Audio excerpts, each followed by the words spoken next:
নিছক এমপি হবার লোভে মাওলানা হুসামউদ্দিন চৌধুরী ফুলতলী 2024 সালের সেই নির্বাচনে আসেননি। তাহলে কেন তিনি সেই ডামি নির্বাচনে অংশগ্রহণ করেছিলেন?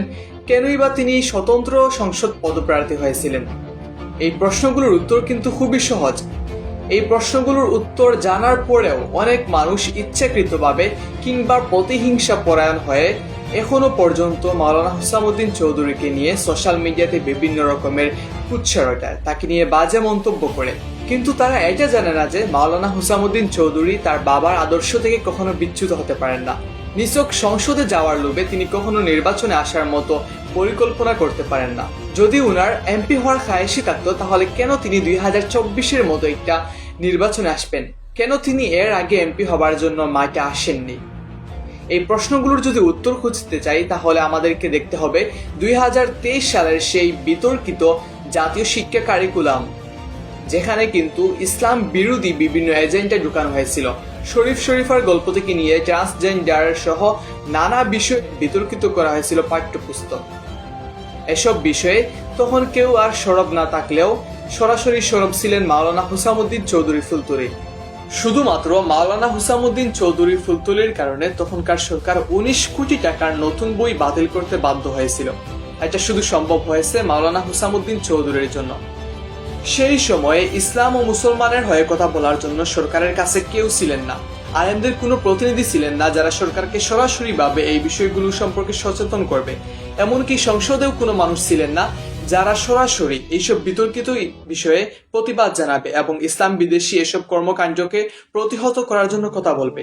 এই প্রয়োজনীয়তা থেকে কিন্তু মাওলানা হুসামউদ্দিন চৌধুরী 2024 সালের সেই নির্বাচনে আসেন এবং আমার মতে এই প্রেক্ষাপট থেকেই তিনি এমপি নির্বাচিত হয়েছিলেন। না হলে এমপি নির্বাচিত হবার জন্য ওনার অন্য কোনো কারণ ছিল না।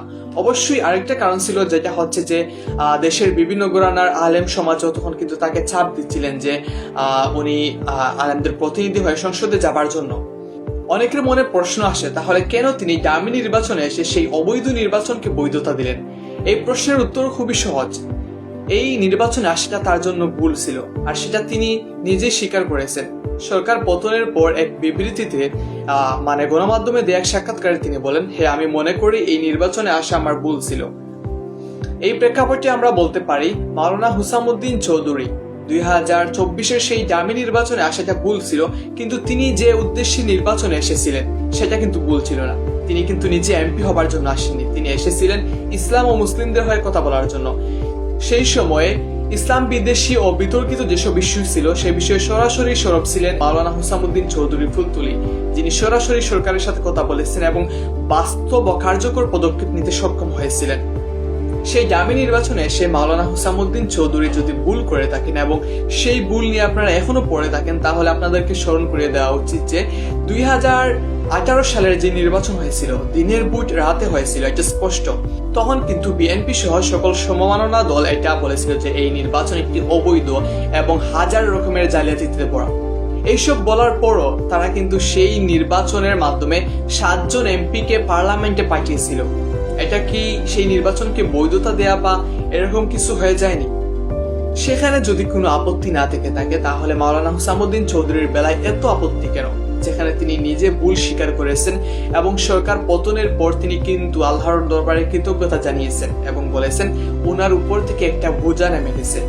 আমি এখানে ফুলতলী মসলক বা সেখানের সমর্থক হয়ে এসব কথা বলছি না, আমি জাস্ট আমার অবস্থান থেকে আমি আমার মতামতগুলো তুলে ধরতেছি।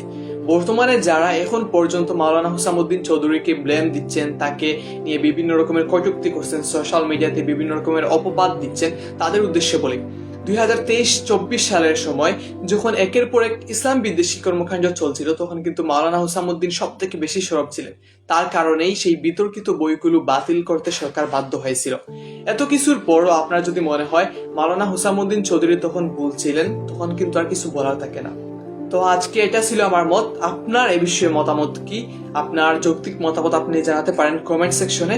সবাই ভালো থাকুন, সুস্থ থাকুন। আল্লাহ হাফেজ। আসসালামু আলাইকুম ওয়া রাহমাতুল্লাহ।